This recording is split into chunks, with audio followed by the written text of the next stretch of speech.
for the project.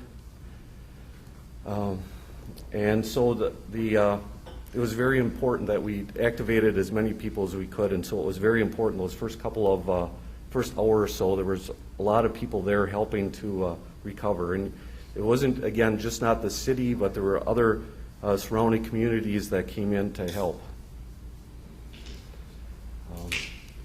So it was important, like I mentioned, we set up that response area, and it was important that first day of this, you get into these situations, who's in charge? And so from some of the drills that we had done with the city of Minneapolis, we knew that they were going to take the lead for that first day as we were going through the rescue.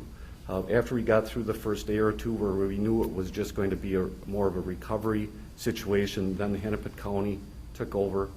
After we had recovered all of the victims, then it was turned over to MnDOT to assume the rest of the recovery out of the river.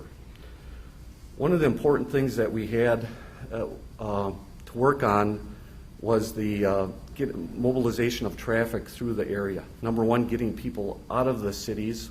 Where were they able to go? But then by the next morning, how would people be able to get to work? So that was a very important part of what our traffic people did that night, is to get ready for the next morning. As you can see, this is just kind of a timeline of things laid out. We took a freeway connection that is just to the east of 35W and converted it from more of a typical roadway to a freeway going through. So it took off all of the connections going to that road, expanded it, the shoulders, and so added another lane and took all of those entrances out. And so here's a schematic of that, where here's the bridge is here in the dash line. So basically took this route and reconverted this 280 to be in 3 lanes in each direction. So that was the bypass. Worked very well, actually. A lot of the public said they didn't notice much of a difference with the traffic operations, but part of that was due to people taking other routes.